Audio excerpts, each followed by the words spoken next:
ഗുരുവായൂർ അമ്പലനടയിൽ നല്ലൊരു comedy entertainer ആയിരുന്നു. Especially ഈ പടത്തിൻ്റെ ഫസ്റ്റ് ഹാഫൊക്കെ ഭയങ്കര എൻഗേജിങ് ആയിരുന്നു. സെക്കൻഡ് ഹാഫ് കുഴപ്പമുണ്ടെന്നല്ല, കമ്പാരിസൺ നോക്കുകയാണെങ്കിൽ എനിക്ക് ഫസ്റ്റ് ഹാഫാണ് കുറച്ചുകൂടെ, സെക്കൻഡ് ഹാഫിനേക്കാളും കുറച്ചുകൂടി ഇഷ്ടപ്പെട്ടത്. കാര്യം ഫസ്റ്റ് ഹാഫിൽ ഉള്ള കുറേ കോമഡി സിറ്റുവേഷൻസ് കാര്യങ്ങളൊക്കെ വരുന്നുണ്ട്. എല്ലാം ഭയങ്കരമായിട്ട് എൻജോയ് ചെയ്ത് കാണാൻ പറ്റുന്ന ടൈപ്പുള്ള സീൻസും കാര്യങ്ങളും സിറ്റുവേഷൻസും ഒക്കെ ആയിരുന്നു. സെക്കൻഡ് ഹാഫിൽ അത്ര ഒരു ഹൈ വന്നിട്ടില്ല. ഫസ്റ്റ് ഹാഫിൽ കിട്ടിയ അത്ര ആ ഒരു ഹൈ കിട്ടിയിട്ടില്ല. പക്ഷെ എന്നാലും പടം ഓവറോൾ നോക്കുകയാണെങ്കിൽ പടം എബോവ് ആവറേജ് ഉണ്ട്. വളരെ നല്ല സിനിമ തന്നെയാണ്. പടത്തിൽ എല്ലാവരും കിടിലം പെർഫോമൻസ് ആയിരുന്നു. അത് തന്നെ ഒരു വലിയ പോസിറ്റീവാണ്. ആരെയും നമുക്ക് മോശം പറയാനില്ല. എല്ലാവരും അവരവരുടെ റോൾ സൂപ്പറായിട്ട് തന്നെ ചെയ്തിട്ടുണ്ട്. അതേപോലെ തന്നെ ട്രെയിലർ കണ്ടപ്പോൾ തോന്നിയ ഒരു കാര്യമെന്ന് വെച്ച് കഴിഞ്ഞാൽ, പൃഥ്വിരാജ് പുള്ളിയുടെ ക്യാരക്ടർ കുറച്ച് ഓവറാക്കുമോ, അലമ്പായി പോകുമോ എന്നൊക്കെ ഒരു ഡൗട്ടുണ്ടായിരുന്നു. പക്ഷേ പുള്ളി തകർപ്പൻ പ്രകടനം തന്നെയായിരുന്നു. സിനിമയിൽ ഒരു രക്ഷയില്ലായിരുന്നു. കിടിലനായിരുന്നു. പൃഥ്വിരാജ് തകർത്തിട്ടുണ്ട്. ഇതിലെ ആനന്ദൻ എന്ന് പറയുന്ന ക്യാരക്ടറായിട്ട് പുള്ളി അഴിഞ്ഞാടിയിട്ടുണ്ട് സിനിമയെ, സത്യം പറഞ്ഞു കഴിഞ്ഞാൽ. ഇങ്ങനെ ഒരു നല്ലൊരു കോമഡി റോൾ സൂപ്പറായിട്ട് പുള്ളി ചെയ്തത് എനിക്ക് തോന്നുന്നു ലാസ്റ്റ് അമർ അക്ബർ അന്തോണിയിലാണെന്ന് തോന്നുന്നത്. അത് കഴിഞ്ഞ് വേറൊന്നും എനിക്കങ്ങനെ ഓർമ്മയെ കിട്ടുന്നില്ല ഒരു ത്രൂ ഔട്ട് അങ്ങനെ ഒരു കോമഡി സാധനം ചെയ്തേക്കുന്നത്. പക്ഷേ ഇതിലെ ക്യാരക്ടർ സൂപ്പറായിട്ട് തന്നെ പുള്ളി ചെയ്തിട്ടുണ്ട്. ഫസ്റ്റ് ഹാഫിൽ നമ്മുടെ ബേസിലും അതേപോലെ തന്നെ പൃഥ്വിരാജും തമ്മിൽ കുറേ കോംബോ സീൻസൊക്കെ വരുന്നുണ്ട്. അവർ രണ്ടുപേരും കിടിലമായിരുന്നു. കട്ടയ്ക്ക് കട്ട പെർഫോമൻസ് ആയിരുന്നു. സൂപ്പറായിട്ട് രണ്ടുപേരും ചെയ്തിട്ടുണ്ട്. കുറച്ച് ഫോൺ കോളിൽ കൂടെ ആണെങ്കിലും അല്ലാതെ നേരിട്ടുള്ള ഡയലോഗ്സ് കാര്യങ്ങളൊക്കെ ആണെങ്കിലും കുറേ വരുന്നുണ്ട്. എല്ലാം സൂപ്പറായിട്ട് തന്നെ ചെയ്തിട്ടുണ്ട്. പിന്നെ വേറെ നോട്ടബിൾ പെർഫോമൻസ് നോക്കുകയാണെങ്കിൽ ജഗദീഷ് ചേട്ടൻ സൂപ്പർ റോളായിരുന്നു ഇതിനകത്ത്. അത് കിടിലമായിട്ട് ചെയ്തിട്ടുണ്ട്.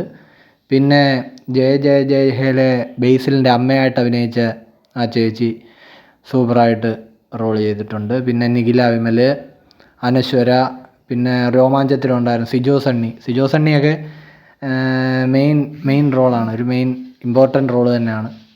പുള്ളി സൂപ്പറായിട്ട് കിടിലമായിട്ട് തന്നെ ചെയ്തിട്ടുണ്ട്. അതുപോലെ തന്നെ സാഫ് ബോയ്, ഇൻസ്റ്റാഗ്രാമിൽ റീൽസൊക്കെ ഇടുന്ന സാഫ് ബോയ് ഒരു മെയിൻ റോളാണ്. സൂപ്പറായിട്ട് ചെയ്തിട്ടുണ്ട്. അവർക്കൊക്കെ ആദ്യം തൊട്ട് അവസാനം വരെ ത്രൂ ഔട്ട് ബേസിലിൻ്റെ കൂടെ നിൽക്കുന്ന ക്യാരക്ടേഴ്സാണ്. നല്ലപോലെ തന്നെ അവർ ചെയ്തിട്ടുണ്ട്. പിന്നെ ഗസ്റ്റ് അപ്പിയറൻസ് കുറേ വരുന്നുണ്ട്. എല്ലാവർക്കും അറിയാമായിരിക്കും, യോഗി ബാബു വരുന്നുണ്ട്. പുള്ളി കുഴപ്പമില്ല, ഓക്കെ ആയിരുന്നു. പിന്നെ അജു വർഗീസ് കൃഷ്ണ സോങ് വരുന്നുണ്ട്. പുള്ളി കൊള്ളായിരുന്നു. വേറെയും ഒരു ഗസ്റ്റ് അപ്പിയറൻസ് വരുന്നുണ്ട്. അത് ആരാണെന്ന് പറഞ്ഞു കഴിഞ്ഞാൽ സ്പോയിലറായി പോകും. വലിയ സംഭവമൊന്നുമില്ല, എന്നാലും അത് കൊള്ളായിരുന്നു.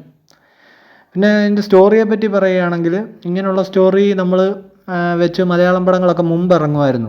കുറേ പണ്ടൊക്കെ ഇറങ്ങുന്ന ടൈപ്പ് പടങ്ങളുണ്ട്. അതായത് ഒരു കല്യാണം നടക്കാൻ പോകുന്നു, അത് മുടക്കാൻ കുറേ പേര്, പിന്നെ എങ്ങനെയും ആ കല്യാണം നടത്താൻ കുറേ പേര്, പിന്നെ അവരുടെ ഇടയിലുണ്ടാകുന്ന കുറേ കൺഫ്യൂഷൻസ്, കുറച്ച് സിറ്റുവേഷണൽ കോമഡി, പിന്നെ ലാസ്റ്റ് എല്ലാം കലങ്ങി തെളിഞ്ഞൊരു ഹാപ്പി എൻഡിങ്. ആ ടൈപ്പ് ഈ ഒരു ടെംപ്ലേറ്റ് ഇത് തന്നെയാണ് ഈ പടവും പിടിച്ചിരിക്കുന്നത്. പക്ഷേ ആ ഒരു രീതിയിൽ നല്ല എൻജോയബിളായിട്ട് തന്നെ എടുത്തിട്ടുണ്ട്. ഇങ്ങനത്തെ ടൈപ്പ് പടങ്ങൾ ഇപ്പോൾ കുറേ നാളായിട്ട് വരുന്നില്ലായിരുന്നു. ഇങ്ങനത്തെ ടൈപ്പ് നല്ല സിനിമകൾ കുറേ നാളായിട്ട് മലയാളത്തിൽ അങ്ങനെ കാണാനില്ലായിരുന്നു. അത് വളരെ നല്ലപോലെ തന്നെ ഇവിടെ വിപിൻ ദാസ് ചെയ്തു വെച്ചിട്ടുണ്ട്, ഡയറക്ടർ.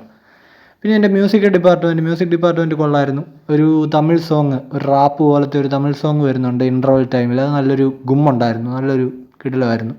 പിന്നെ കൃഷ്ണ ആ സോങ് നല്ല രസമുണ്ടായിരുന്നു. അത് ആ ക്യാപ്ചർ ചെയ്തേക്കുന്ന രീതി, ആ സീൻസ് ഒക്കെ എടുത്തു വെച്ചേക്കുന്ന നല്ല രസമുണ്ടായിരുന്നു.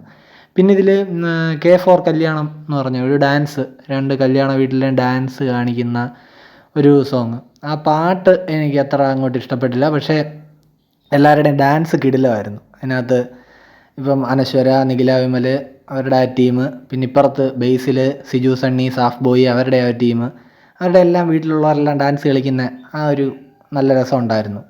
ആ സോങ്ങിലാണെങ്കിൽ ജഗദീഷ് ചേട്ടൻ തൊട്ട് ജയ ജയ ജയ ഹേലെ മുമ്പ് പറഞ്ഞ ആ ഒരു അമ്മച്ചി വരെ സൂപ്പറായിട്ട് ഡാൻസ് കളിക്കുന്നുണ്ടായിരുന്നു. അവരൊക്കെ എല്ലാവരും സ്റ്റെപ്പ് ഇട്ട് പോകുന്നുണ്ടായിരുന്നു, വരുന്നവരും പോകുന്നവരും എല്ലാം നല്ല രസമുണ്ടായിരുന്നു. പിന്നെ ഇതിലും ഈ റെട്രോ സോങ്സ് മിക്സ് ചെയ്ത് വെക്കുന്ന പരിപാടിയുണ്ടല്ലോ, അത് ഇതിലും ചെയ്തിട്ടുണ്ട്. നല്ല 100% വർക്കായിട്ടുണ്ടായിരുന്ന സംഭവം. റെട്രോ സോങ്സ് പറയുമ്പോൾ ഇതിനകത്ത് വന്നേക്കുന്ന അഴകിയ ലൈല തമിഴ് സോങ് അഴകിയ ലൈല വന്നിട്ടുണ്ട്.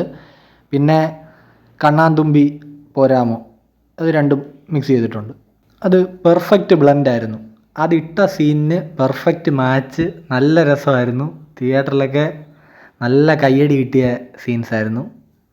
പിന്നെ മെയിനായിട്ട് പറയേണ്ടത് ഇതിൻ്റെ ആർട്ട് ഡിപ്പാർട്ട്മെൻറ്റ്, അവർക്കൊരു വലിയ കയ്യടി തന്നെ കൊടുക്കണം. കാര്യം ഗുരുവായൂർ അമ്പലമൊക്കെ സെറ്റിട്ടു എന്ന് നമുക്ക് തോന്നാത്ത രീതിയിൽ അത്രയ്ക്ക് മനോഹരമായിട്ട് അവർ അത് ചെയ്തു വെച്ചിട്ടുണ്ട്.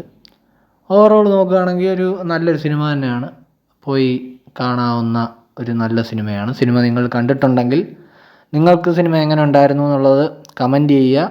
അതേപോലെ തന്നെ വീഡിയോ ഇഷ്ടപ്പെട്ടാൽ ചാനലൊന്ന് സബ്സ്ക്രൈബ് ചെയ്തിട്ടേക്കുക. അപ്പോൾ താങ്ക്സ്.